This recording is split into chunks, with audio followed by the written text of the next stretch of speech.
सबका जो है वो यही बिलीव था कि शायद वो घर पर मौजूद नहीं है। जो बिल्डिंग में जितने भी लोग रिहाइश पजीर थे उन सब की स्टेटमेंट्स ली। जो मोबाइल फ़ोन वहाँ से बरामद हुए वो हमने फोरेंसिक एनालिसिस के लिए भी भिजवाए।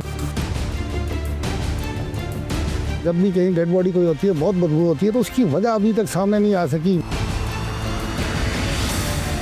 क्या दरवाज़ा जो है अंदर से लॉक था या बाहर ही से लॉक किया गया था? बिस्मिल्लाहिर्रहमानिर्रहीम, अस्सलाम वालेकुम। मैं हूँ राजा इमरान और आप देख रहे हैं डिस्कवर पाकिस्तान।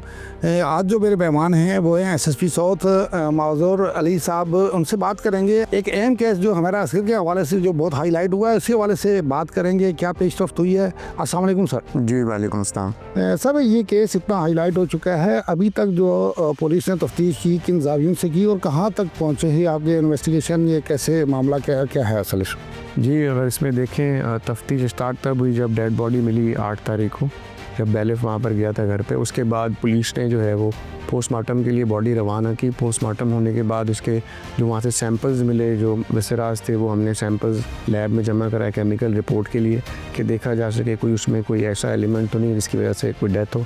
साथ साथ उसके जो है सेलुलर जो एक्टिविटी थी वो सारी देखी गई। इस पर एक स्पेशल कमेटी बनाई गई जो काम कर रही है। उसने जितने भी एविडेंस थे उनको प्रॉपरली एग्जामिन किया। साथ साथ जो बिल्डिंग में जितने भी लोग रिहाइश पजीर थे उन सब की स्टेटमेंट्स ली और जो उनकी कॉन्टैक्ट लिस्ट थी, जो मोबाइल फ़ोन वहाँ से बरामद हुए, वो हमने फोरेंसिक एनालिसिस के लिए भी भिजवाए। तो ये सारी पेशरफ्त अब तक है। उसकी जो है डीएनए की रिपोर्ट अभी तक अवेटेड है और साथ साथ जो फाइनल पोस्टमार्टम रिपोर्ट भी तब आएगी जब ये केमिकल रिपोर्ट्स जो है डॉक्टर तक पहुंच जाएंगी। वो उसमें फाइनल अपना ओपिनियन देंगी कि कॉज ऑफ डेथ क्या है। क्या आपने ये पहली बार ही नहीं देखा होगा कि कोई डेड बॉडी जो है 8 से 9 माह के बाद जो है मिलती है या इससे भी ज़्यादा का वक्त बताया जा रहा है? तो वहाँ के अतराफ़ में जब भी कहीं डेड बॉडी कोई होती है बहुत बदबू होती है, तो उसकी वजह अभी तक सामने नहीं आ सकी। इस हवाले से क्या है आपके पास इत्तलात? देखिए जी, जो बिल्डिंग है वो तकरीबन 150 स्क्वायर फीट पे कोई 6 जो है स्टोरीज़ की बिल्डिंग है और हर फ्लोर पे जो है 2 फ्लैट्स हैं। तो इनके जो अपोजिट फ्लैट वाले थे, जो इमीडिएट नेबर थे इनके, वो घर पर मौजूद नहीं थे। वो कहते हैं कि हम सितंबर से ऑनवर्ड घर पर नहीं थे, हम फरवरी में वापस आए। तो लाइकली जो अगर आप बॉडी को देखें, उसकी फिजियोलॉजी देखें, तो जब भी अगर कोई डेथ के बाद तो लाइकली कोई 1 से 2 महीने तक बॉडी जो है वो उसमें प्यूट्रीफेक्शन होती है, वो बॉडी से गैसेस रिलीज़ होती हैं। तो वो एक टाइम पीरियड होता है जिसमें उस टाइम पीरियड में जो है वो स्मेल का जो है थोड़ा सा एलिमेंट होता है। बाकी जो उसके बाद के अरसा होता है उसमें क्योंकि बॉडी ऑलरेडी जो है सारी वो डिकम्पोज हो चुकी होती है, तो आहिस्ता आहिस्ता जो है उसकी स्मेल जो है वो रिड्यूस हो जाती है। सर, डेड बॉडी जो मिली है इसकी तस्दीक अब हो चुकी है कि कुछ डीएनए टेस्ट जो हैं वो मिल गए हैं कि ये वाकई उन्हीं की डेड बॉडी है, लेकिन उनके भाई की जानब से एक सवाल जो है वो खड़ा किया गया था कि क्या दरवाज़ा जो है अंदर से लॉक था या बाहर ही से लॉक किया गया था? इस हवाले से जो तफ्तीशी ज़राए हैं आपके या तफ्तीश आपके जो एहलकार कर रहे हैं वो क्या बताते हैं? जी बिल्कुल, जब 3:30 बजे 8 तारीख को कोर्ट का रिप्रेजेंटेटिव बैलिफ आया था तो उसके साथ पुलिस उनकी मुआवनत के लिए वहाँ गई थी और जब वहाँ पहुँचे तो उसकी मौजूदगी में ही दरवाज़े को जो है ब्रेक इन के ऑर्डर थे कोर्ट की तरफ से, तो तोड़ के अंदर जाया गया।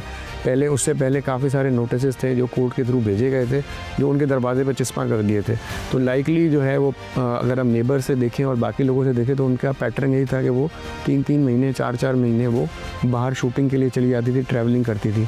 तो सबका जो है वो यही बिलीव था कि शायद वो घर पर मौजूद नहीं है, जिसकी वजह से घर उनका लॉक है और हम नोटिस बाहर लगा के जाएँ। तो उस दिन भी घर अंदर से ही लॉक था और पुलिस ने जो है उनकी मौजूदगी में, जो आपकी कोर्ट रिप्रेजेंटेटिव थे, उनकी मौजूदगी में ही उन्होंने दरवाज़ा खुलवाया और उसके बाद फिर अंदर गए। एसएसपी साहब, एक तासुर ये भी पाया जाता है, आम जैसे बातचीत होती है कि एक लैंडलॉर्ड है वो 6 महीने या 8 महीने क्यों नहीं गया, तो इस हवाले से क्या तफ्तीश की आपने, क्या सामने आया? जी, 2019 में ही इनके 2018 से ये वहाँ रिहाइश पजीर थी। 2019 में कुछ रेंटल इशूज़ हुए, तो फिर 2023 में जो है वो जो लैंडलॉर्ड है उन्होंने सीबीसी में एक एप्लीकेशन जमा कराई और केस टेकअप किया कि ये जी मेरा रेंटल इंक्रीमेंट नहीं देती, मतलब बढ़ा नहीं रही है रेंट, तो इसलिए जो है इनसे जो है फ्लैट खाली कराया जाए।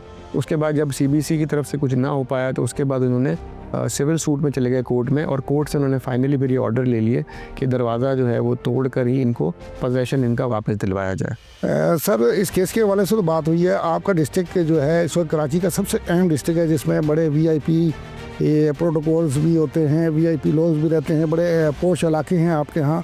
तो क्या आपने हदायत दी हैं अपने जो मुतलका थाने हैं उनके एसएचओज़ को क्राइम को रोकने के लिए, और कौन सा क्राइम आप समझते हैं कि आपके डिस्ट्रिक्ट में जब आप आए थे तो वो बहुत ज़्यादा था और अब उस पर आपने कंट्रोल कर लिया है? जी, अगर आप पिछले साल के फिगर्स को कंपेयर करें तो इस साल जो है हाउस रॉबरीज़ हुई हैं वो काफ़ी कदर हद तक कम है, और साथ साथ जो आपका स्ट्रीट क्राइम है उसका भी जो है ग्राफ डाउनवर्ड है, क्योंकि एक प्रॉपर पेट्रोलिंग प्लान बनाया गया है। उसके साथ साथ हम पिकटिंग करते हैं, डेली बेसिस पे हम 2 घंटे के लिए सारे एसएचओज़ जो है जनरल होल्ड अप करते हैं, नाके लगाते हैं और प्रोफाइलिंग और चेकिंग करते हैं। सर ये बताइएगा, आप एक अच्छी शोहरत के मालिक हैं और आपके हवाले से जो भी बात करता है वो ये कहता है किसी सिफारिश को आप नहीं मानते। एसएचओज़ के लिए क्या हदायत है? कई शहरी ये शिकायत करते हुए नज़र आते हैं कि कोई शहरी जब एसएचओ के पास जाता है तो बड़ा डर लगता है। उनके लिए कोई एक पब्लिक के लिए पैगाम आपसे चाहते हैं कि वो आप पैगाम दें ताकि शहरी जो है वो आराम से थाने में जा सके, अपनी शिकायत दर्ज करवा सकें। इस हवाले से क्या क्या हदायत हैं आपकी? जी, जिस तरह आईजी साहब की हिदायत हैं कि जी आप फ्री रजिस्ट्रेशन ऑफ एफआईआर है, तो हर मीटिंग में जो है कैटेगोरिकली सारे एसएचओज़ को और जितने भी जो है ड्यूटी अफसर हैं या हेड मॉरर्स हैं उनको यही कहा जाता है कि जो भी आए उनको आप जो है प्रॉपर उनकी जो है दरख्वास्त लेकर उन पे एफआईआर रजिस्टर करें। लेकिन उसके साथ साथ जो है मेरे डिस्ट्रिक्ट की ओपन डोर पॉलिसी है, मैं सारे ऑफिस आवर्स में पूरी कोशिश होती है कि जो भी आए उससे मिलूं और उसकी जो भी शिकायत हो वो पूरी हो, उसकी जो है अजाला हो सके। और साथ यहाँ पर डीएसपी कंप्लेंट्स मेरे ऑफिस में बैठते हैं, अगर मेरी गैर मौजूदगी में कहीं ना हूँ तो वो भी उनको एंटरटेन करते हैं।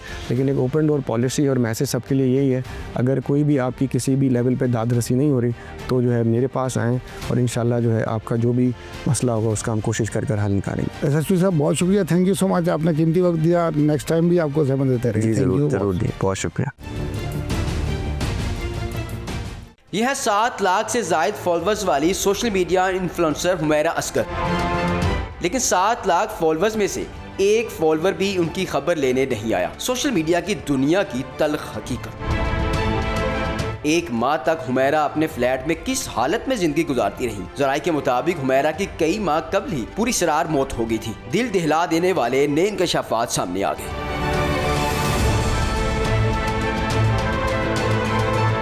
जी हाँ, कुछ कहानियां दिल पर जख्म छोड़ जाती हैं और कुछ सवाल दिल में गूंजते रहते हैं। आज की ये खबर एक ऐसी बेटी की है जो दुनिया से तो चली गई, मगर उसके जाने से ज्यादा दर्दनाक वो लम्हा था जब उसके अपनों ने उसे पहचानने से इनकार कर दिया। ये सिर्फ मौत की नहीं, रिश्तों की वीरानी की कहानी है। एक ऐसा सुनाटा जो चीख चीख कर हम सबसे कुछ पूछ रहा है। नाज़रीन सोचें, एक बेटी जो कभी अपने वालिद की उंगली पकड़कर चला करती थी, आज जब वो इस दुनिया से रुखसत हो गई तो उसके सबसे करीबी रिश्ता उसके जनाजे से भी लाताल्लुक हो गया। अपने असल मुद्दे पर आने से पहले मौजूदा सूरत-ए-हाल शेयर करना बहुत जरूरी समझता हूँ। यहाँ ये भी बताता चलूँ कि शोबिज़ इंडस्ट्री से भी अभी तक किसी ने पुलिस से राब्ता नहीं किया। पुलिस को ये भी मालूम हुआ है कि अदाकारा 2024 से जिस फ्लैट में रह रही थी उसने उसका किराया भी अदा नहीं किया।